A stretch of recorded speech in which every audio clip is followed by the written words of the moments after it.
बहुत समय पहले एक घने जंगल के किनारे बसे छोटे से राज्य में विषकन्याओं की कहानियां सुनाई जाती थीं। ऐसा कहा जाता था कि ये विषकन्याएं अत्यंत सुंदर और मोहक होती थीं, परंतु उनके शरीर में विष बहता था। राजा अरिवर्धन के राज्य में एक गुप्त संगठन था जो शत्रु राज्यों को पराजित करने के लिए विषकन्याओं को तैयार करता था। एक दिन राज्य के मुख्य जासूस कालिदास ने राजा को सूचना दी कि पड़ोसी राज्य का राजा विशाल सेन उनके राज्य पर आक्रमण की योजना बना रहा है। राजा ने गुप्त संगठन को आदेश दिया कि वे अपनी सबसे प्रशिक्षित विषकन्या को इस कार्य के लिए तैयार करें। उस विषकन्या का नाम था अहेरा। उसकी सुंदरता की तुलना चांदनी से की जाती थी, लेकिन उसकी आंखों में एक गहराई थी जो किसी को भी आकर्षित कर सकती थी। अहिरा को इस मिशन पर भेजा गया कि वह विशाल सेन को अपने मोहपास में बांधकर उसे समाप्त कर दे। अहिरा विशाल सेन के राज्य में पहुंची। वह उसकी सभा में नर्तकी बनकर आई। अपनी मोहक अदाओं और सौंदर्य से उसने सभी को मंत्रमुग्ध कर दिया। विशाल सेन भी उसकी सुंदरता से प्रभावित हुआ और उसने अपने महल में स्थान दिया। लेकिन समय के साथ अहिरा ने देखा कि विशाल सेन कोई क्रूर राजा नहीं था। वह अपने प्रजा का ख्याल रखने वाला न्यायप्रिय और दयालु शासक था। उसकी करुणा और सच्चाई ने अहिरा का हृदय बदल दिया। वह सोचने लगी, क्या वह सच में ऐसे व्यक्ति को मार सकती है? एक दिन विशाल सेन ने अहिरा से पूछा, तुम कौन हो? तुम्हारी आंखों में कोई गुप्त दर्द छिपा है। अहिरा ने पहले तो टालने की कोशिश की, परंतु विशाल सेन की ईमानदारी और स्नेह ने उसे अपनी सच्चाई बताने के लिए विवश कर दिया। उसने कहा, मैं एक विषकन्या हूँ। मुझे तुम्हें मारने के लिए भेजा गया था, लेकिन तुम्हारी अच्छाई ने मुझे रोक दिया।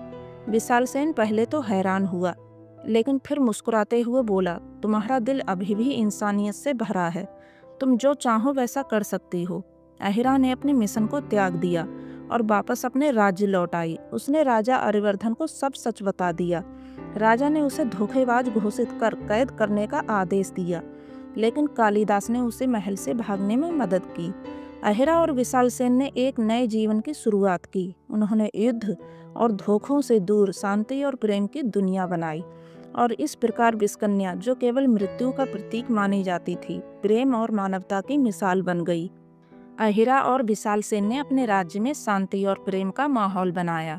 लोगों ने विषकन्या के अतीत को भुला दिया और उसे एक रानी के रूप में स्वीकार कर लिया, लेकिन उनके इस सुखी जीवन को दुश्मनों की नज़र लगने वाली थी। राजा अरिवर्धन को जब यह पता चला कि अहिरा विशाल सेन के साथ रह रही है और उन्होंने उसके राज्य के खिलाफ कोई बदला नहीं लिया, तो उसका क्रोध सातवें आसमान पर पहुंच गया। उसने इसे अपने सम्मान का अपमान समझा और विशाल सेन के राज्य पर हमला करने की योजना बनाई। इस बीच अहिरा को एक रहस्यमयी संदेश मिला। यह संदेश कालिदास का था, जिसने उसे सावधान किया कि राजा अरिवर्धन उसके और विशाल सेन के खिलाफ षड्यंत्र रच रहा है। कालिदास ने सुझाव दिया कि वह अपने विष का उपयोग करके अरिवर्धन को रोक सकती है, लेकिन अहिरा अब अपने पुराने जीवन को पूरी तरह त्याग चुकी थी। उसने तय किया कि वह किसी का जीवन समाप्त किए बिना ही इस समस्या का समाधान निकालेगी। राजा अरिवर्धन ने विशाल सेन के राज्य की सीमा पर अपनी सेना तैनात कर दी। विशाल सेन ने युद्ध से बचने की कोशिश की, लेकिन अरिवर्धन शांति वार्ता के लिए तैयार नहीं था। उसने एक घोषणा की, अगर अहिरा को मेरे हवाले कर दिया जाए तो मैं युद्ध से पीछे हट जाऊंगा। अहिरा ने विशाल सेन से कहा, मैं अपने प्राण देने को तैयार हूँ, लेकिन तुम्हारे राज्य पर कोई आंच नहीं आने दूंगी।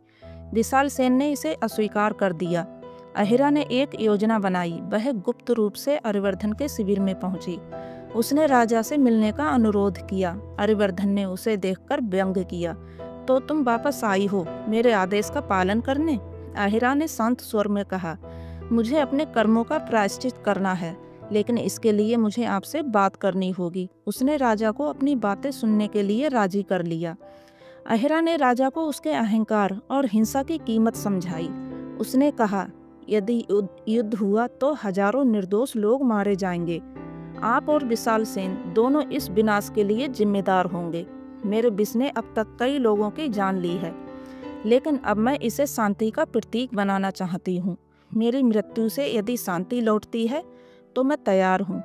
अहिरा के शब्दों ने अरिवर्धन को सोचने पर मजबूर कर दिया। उसने अहिरा की ईमानदारी और साहस को देखकर अपनी गलती स्वीकार की। अरिवर्धन ने युद्ध रोकने की घोषणा की और विशाल सेन से शांति वार्ता के लिए सहमति व्यक्त की। इस घटना के बाद अहिरा ने अपने विष का उपयोग औषधि बनाने के लिए किया, जिससे वह बीमारों की जान बचाने लगी। उसकी यह नई पहचान उसे जीवनदायिनी के रूप में प्रसिद्ध कर गई। विशाल सेन और अहिरा ने अपने राज्य को प्रेम और करुणा का केंद्र बना दिया। उनकी कहानी आज भी यह सिखाती है कि अंधकार से प्रकाश की ओर जाने का रास्ता केवल साहस और सच्चाई से मिलता है।